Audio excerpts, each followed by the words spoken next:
Madame, Monsieur, bonsoir. Merci de nous prêter attention à la une de l'actualité. La célébration de la Journée nationale de la presse aujourd'hui. Le président de la République, Abdelaziz Bouteflika, appelle la corporation à travailler dans l'intérêt suprême du pays. Nous reviendrons sur le message du président de la République. Ce soir, la cérémonie de remise du prix du président de la République du journaliste professionnel dans sa 3e édition. L'événement se déroule au Centre international des conférences Abdelatif Rahal à Alger. Le thème retenu pour cette année concerne l'environnement. Nous ferons le point également dans cette édition.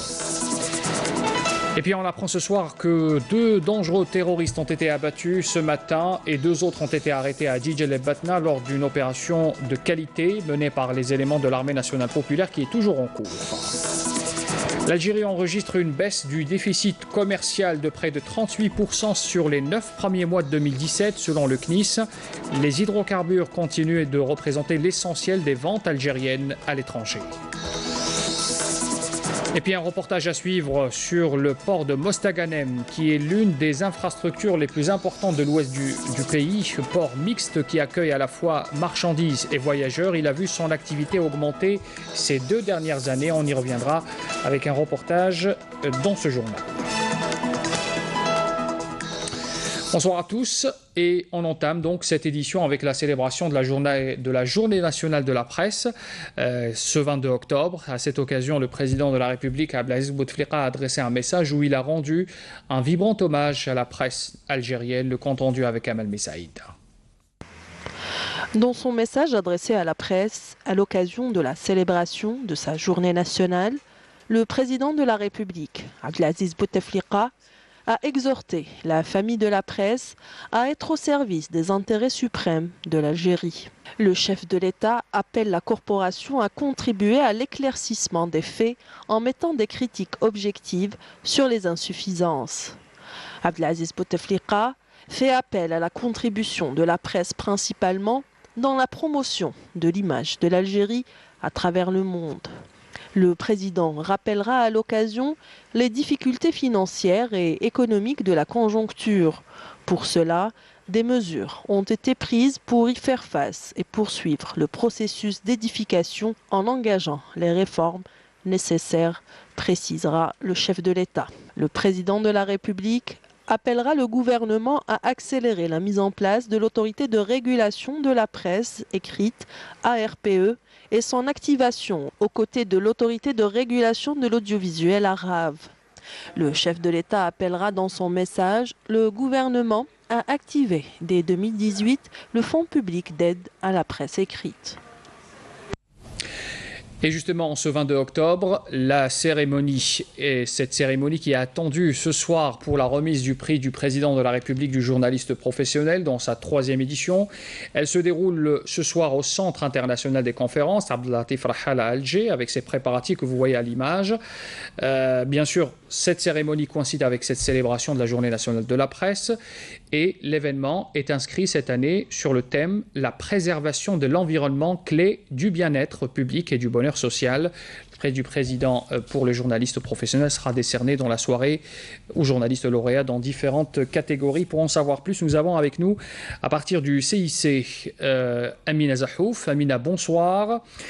Comment se prépare cette soirée qui va débuter tout à l'heure, après 20h, et concernant le nombre de candidats et quelles sont aussi les catégories dont les travaux seront récompensés ce soir, Amina?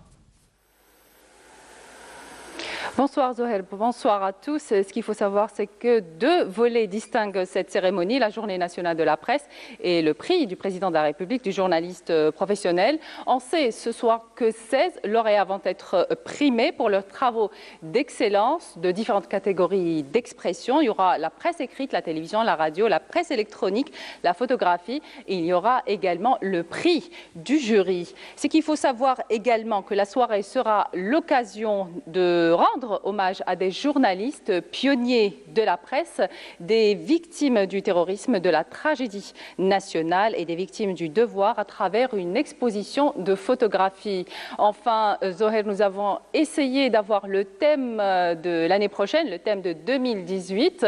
Rien ne filtre, une grande réserve de la part des organisateurs, mais on a pu néanmoins connaître les thèmes proposés pour l'année prochaine, donc qui portent sur l'économie, le social, la technologie, notamment le numérique, et enfin les enjeux de développement. De toute façon, on en saura plus au courant de la soirée.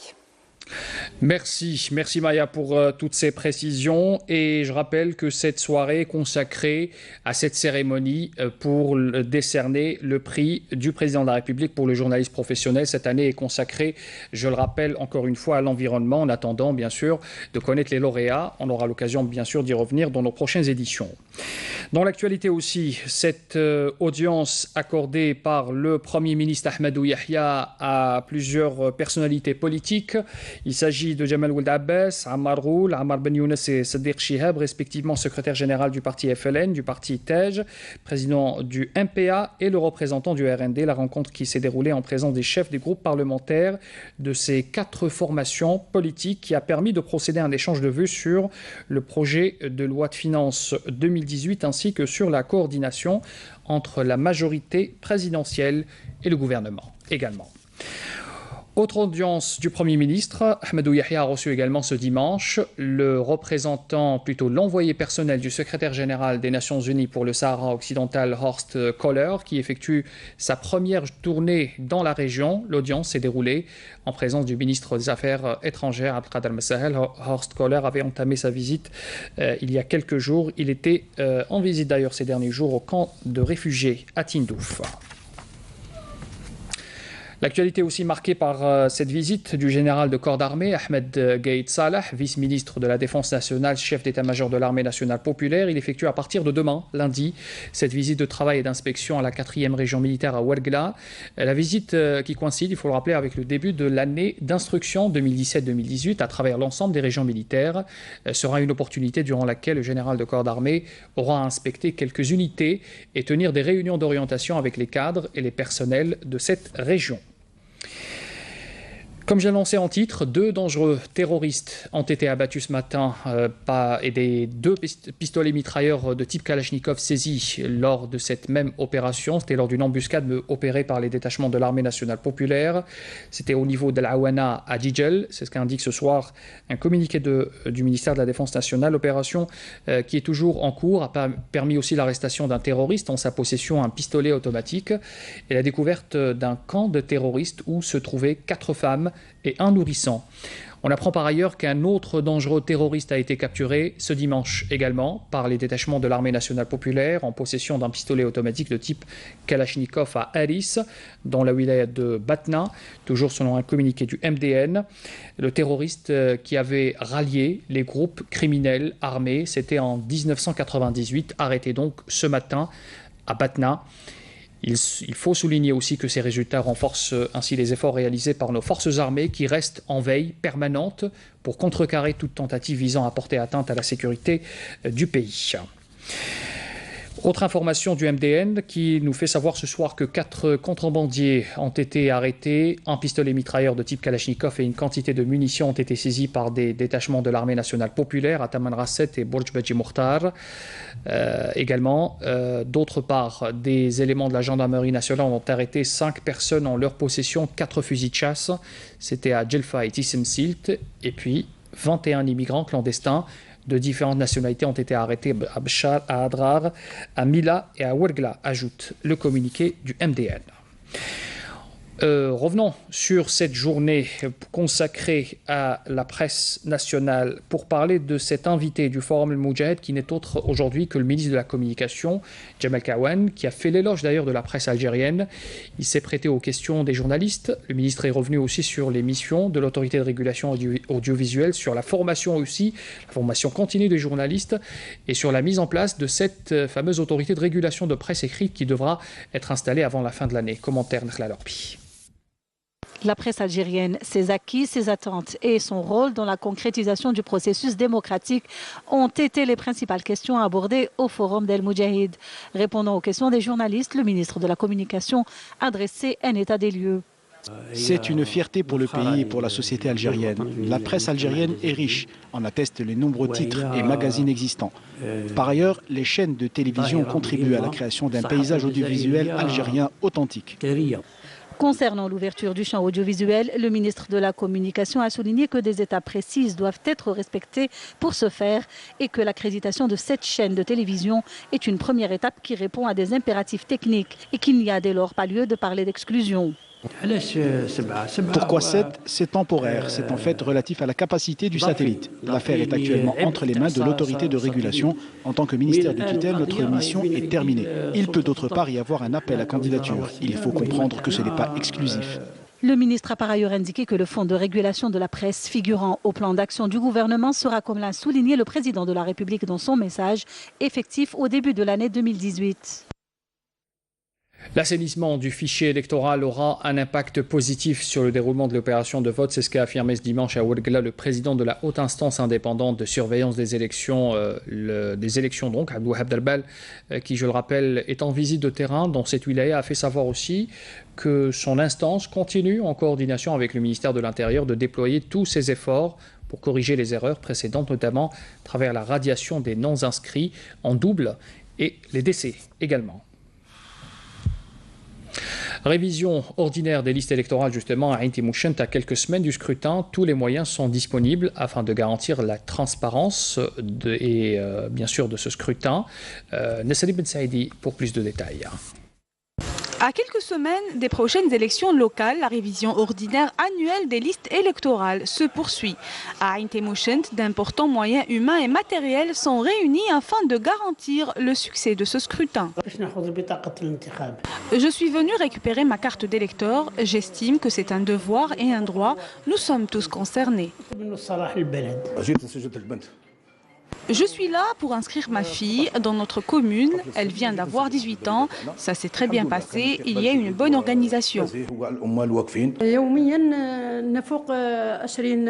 Nous enregistrons quotidiennement plus de 20 nouvelles inscriptions et changements de résidence.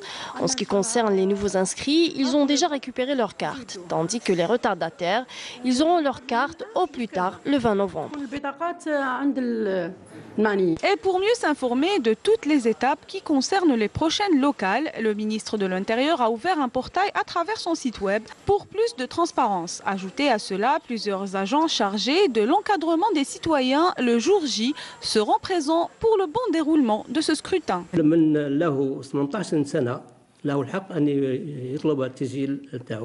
Cette révision ordinaire concerne les citoyens âgés de 18 ans et aussi pour ceux qui ont changé de résidence. Pour le moment, tout se passe bien. Les gens viennent massivement s'inscrire. Pour le bon déroulement de cette opération, nous avons mobilisé quelques 670 agents d'encadrement répartis au niveau des centres de vote et 7060 agents au niveau des bureaux de vote. À quelques semaines du jour J, tous les moyens sont réunis afin de garantir transparence et réussite. En volet économique à présent, d'abord avec cette intervention du ministre des Finances Abdelrahman Raouia qui était devant la commission des finances et du budget de l'Assemblée populaire nationale.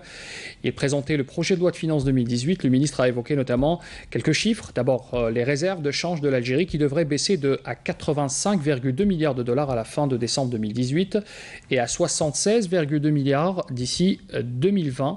Le déficit du trésor public, quant à lui, devrait baisser à 55 milliards de dinars en 2019 grâce au recours au financement non conventionnel.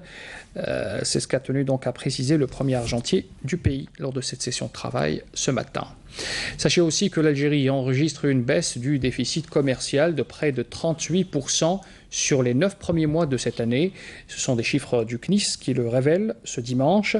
Les hydrocarbures continuent de représenter l'essentiel des ventes algériennes à l'étranger. Les exportations hors hydrocarbures, j'y arrive, demeurent toujours marginales. On fait le point avec Abdelmajid Marassi.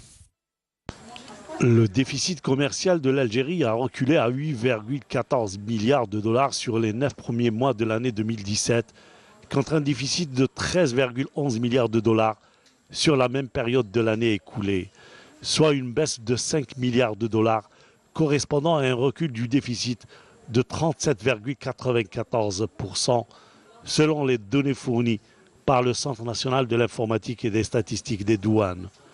Les exportations ont nettement augmenté pour s'établir à 25,79 milliards de dollars sur les 9 premiers mois de l'année 2017, contre 21,82 milliards de dollars pour la même période de l'année 2016, soit plus de 18%.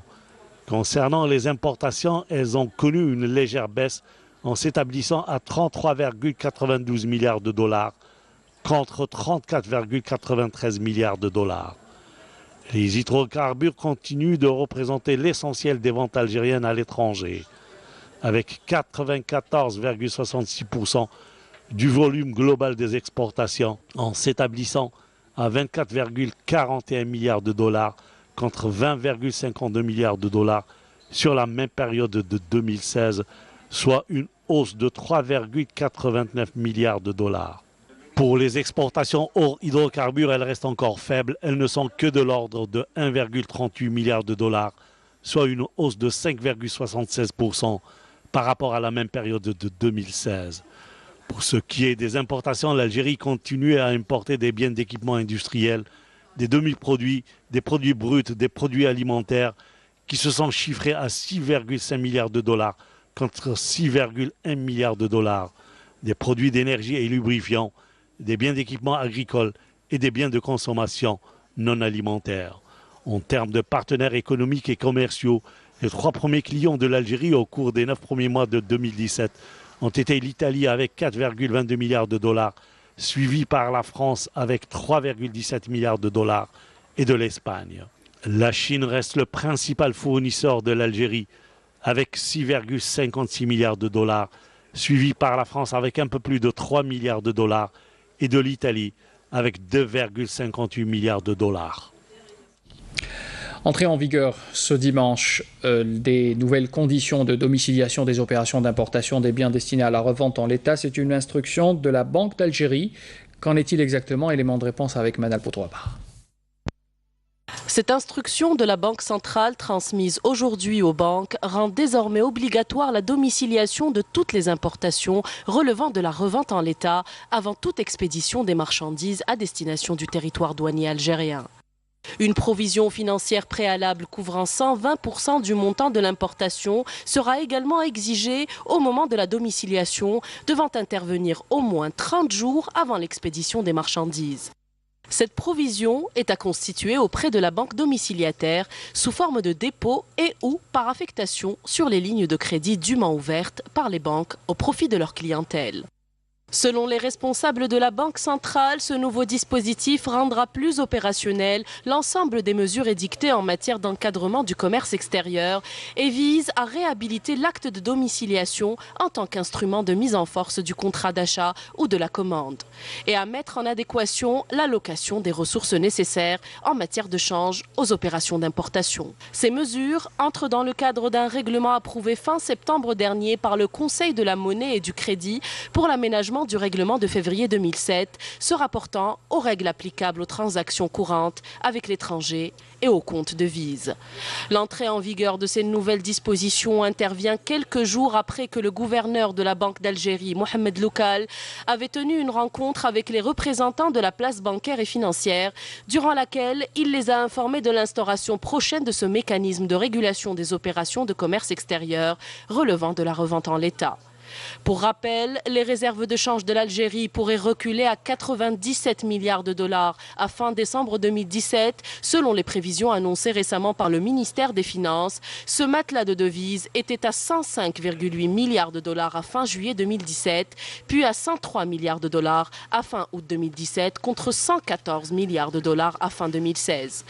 Les importations algériennes connaissent également une baisse, mais à un faible rythme. Elles sont passées à 47 milliards de dollars dollars en 2016 contre 52 milliards de dollars en 2015. Sur les 8 premiers mois de 2017, elles se sont chiffrées à 31 milliards de dollars contre 32 milliards de dollars sur la même période de 2016. Selon les pronostics du ministère du Commerce, la facture globale des importations devrait osciller à fin 2017 entre 40 et 41 milliards de dollars. Un zoom sur le port de Mostaganem, qui est l'une des infrastructures les plus importantes de l'ouest du pays, port mixte. Il accueille à la fois marchandises et voyageurs, et puis il a vu son activité augmenter ces 2 dernières années, notamment grâce à l'ouverture de nouvelles lignes maritimes et le développement aussi de l'activité industrielle sur place. Reportage à Abdelhalim Yaïch. L'activité du port mixte de Mostaganem est actuellement en plein essor. L'infrastructure, qui s'étend sur une superficie de 54 hectares, comprend 2 bassins totalisant 30 hectares. Avec 8 postes à quai, le port peut actuellement accueillir des navires de marchandises allant jusqu'à 160 mètres de long. Le port de Mostaganem offre par ailleurs un accès particulièrement intéressant pour les opérateurs économiques de la région. En ce qui concerne le trafic de différentes marchandises, on est à 654 000 tonnes. Le port de Mostaganem commence à traiter vraiment des billets pour la série de l'opérateur économique Torsiali. En ce qui concerne le premier trimestre, réellement, on était à une augmentation de plus de 12% par rapport au chiffre d'affaires réalisé en 2016. On table aussi pour acquérir d'autres opérateurs économiques au point de vue conteneur et le chiffre ne cesse d'augmenter. L'activité maritime de transport de voyageurs a également connu une augmentation significative. Pour l'activité passager durant l'exercice 2017, on tourne aux alentours de 134 000 passagers. En plus de l'augmentation du nombre de passagers, l'activité du port a connu une croissance importante cette année. C'est presque à 15 000 tonnes par navire, c'est la capacité maximum du port de Mostaganem, avec 3 rotations par semaine. Ça va peut-être dépasser l'exercice, la réalisation de l'exercice 2016. Pour accueillir des navires plus importants, un projet de confortement des quais a été lancé en fonds propres. Les études ont été réalisées par le laboratoire d'études maritimes. Une fois achevé, le port permettra d'accueillir des navires allant de 20 à 30 000 tonnes et d'une longueur allant jusqu'à 180 mètres. On compte une augmentation significative, notamment à l'exportation, parce qu'il y aura la réalisation du quai, confortement des quais, avec des profondeurs allant jusqu'à 10 mètres 50. Avec cette profondeur, on va y arriver, on va pouvoir acquérir des navires de 30 000 tonnes. Et là, ça va réduire le coût de fret par rapport pour les opérateurs du port de Mostaganem. Avec l'augmentation de ses capacités d'accueil, le port de Mostaganem devrait devenir une véritable plaque tournante du trafic passagers et marchandises de l'ouest algérien. Il est l'heure pour l'appel à la prière pour Salat el-Aïcha, pour Alger et ses environs. On se retrouve tout de suite après.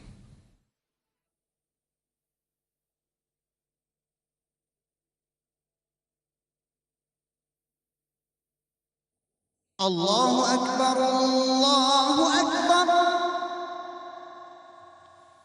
Ashhadu an la ilaha illallah.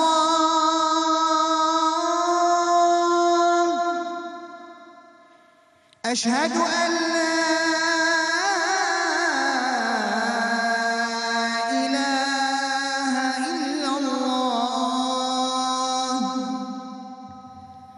أشهد أن محمدًا رسول الله. أشهد أن محمدًا رسول الله. حي على الصلاة.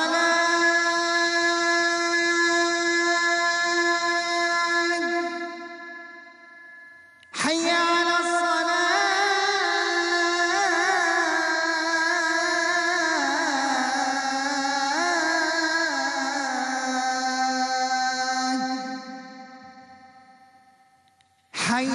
الفلاح.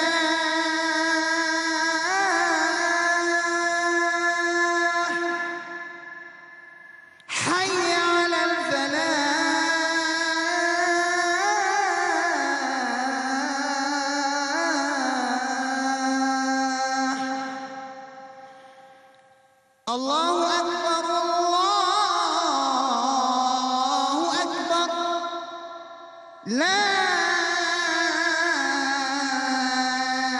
إله إلا الله. اللهم رب هذه الدعوة التامة والصلاة القائمة آت محمدا الوسيلة والفضيلة وابعثه مقاما محمودا الذي وعدته. تقبل الله صلاة الجميع.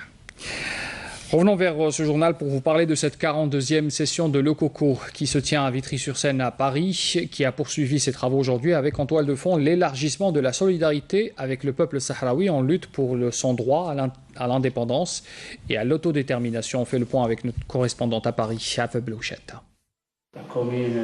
Pragmatisme, précision et efficacité sont les mots d'ordre des recommandations de la 42e conférence européenne de soutien et de solidarité avec le peuple sahraoui qui a fixé ses objectifs et défini les moyens pour déconstruire le discours de l'occupant et gagner les batailles juridiques et médiatiques.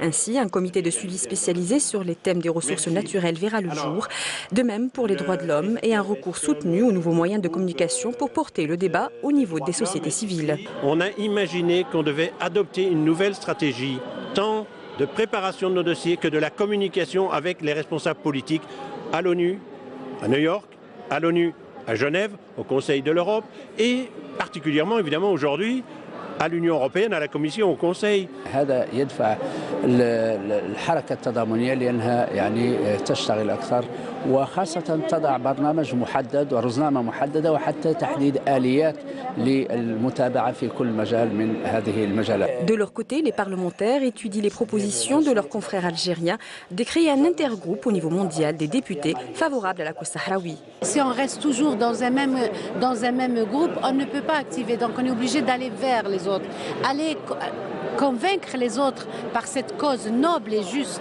Les violations systématiques des droits de l'homme continuent à être une préoccupation majeure, de même que le sort des prisonniers politiques dont les familles ont témoigné lors de cette conférence et ne cessent de réclamer leur libération. C'est le geste le plus simple, parce que c'est plus compliqué de donner l'indépendance, alors que c'est facile de libérer du jour au lendemain des prisonniers politiques.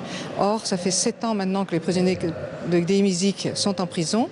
Ils ont été condamnés à des peines allant de 20 ans à perpétuité, et ça a été confirmé pendant le procès civil qui a eu lieu de décembre 2016 à juillet 2017. Les ONG, pour leur part, interpellent le secrétaire général des Nations Unies pour que cette dernière assume ses responsabilités telles qu'elles sont définies dans les textes onusiens. Simplement parce que le Sahara occidental est le seul territoire non autonome qui n'a pas de puissance administrante. S'il n'y a pas de puissance administrante, les Nations Unies doivent assumer leurs responsabilités sur ce territoire. Donc, ça veut dire l'inclusion du chapitre des droits humains dans le mandat de la MINURSO. Ça veut dire une présence plus forte et active de la part du Haut-Commissariat aux droits de l'homme. Pour rappel, et d'après les déclarations du secrétaire général des Nations Unies, 700 manifestations ont été organisées en un an, soit 2 par jour, toutes réprimées d'après les observateurs. Du sport pour terminer, pour vous parler du Tour d'Algérie de cyclisme 2017 avec cette victoire du coureur algérien Bengaïou Abdelraouf de l'Atlas Bidéen. Il remporte ce dimanche la 5e étape courue entre La Roite et Djelfa. Le compte rendu avec Nessima Ibloul. Ce n'est plus une surprise de voir les coureurs algériens terminer en tête de course et pour cette 5e étape, le représentant de l'Atlas Blidéen, Bengaïou Abdelraouf, qui franchit la ligne d'arrivée de 112 km en 2h45 minutes et 12 secondes devant ses 2 compatriotes Abdelrahman Mansouri du club slovaque et Ismail Lalouchi du GS Pétrolier. Après 25 km de course, la première échappée a été déclenchée par 7 coureurs, dont 5 Algériens, un Syrien et un Marocain qui franchissent le premier sprint de l'étape. Dans les 3 derniers kilomètres de l'étape, l'Algérien Bengaïou de l'Atlas Blidéen a surpris ses coéquipiers d'échappée en allant seul chercher la victoire d'étape à Djelfa et endosse fièrement le maillot orange du coureur le plus combatif de l'étape. Et le Tunisien Ali Nouissri perd son maillot jaune au profit du Marocain Abdallah Hida. La 6e et avant-dernière étape de ce Tour d'Algérie cycliste 2017 est attendue ce lundi entre Djelfa et Msila pour une distance de 131 km. Le rappel des titres avant de vous quitter. La célébration de la journée nationale de la presse aujourd'hui, le président de la République, Abdelaziz Bouteflika, appelle la corporation à travailler dans l'intérêt suprême du pays.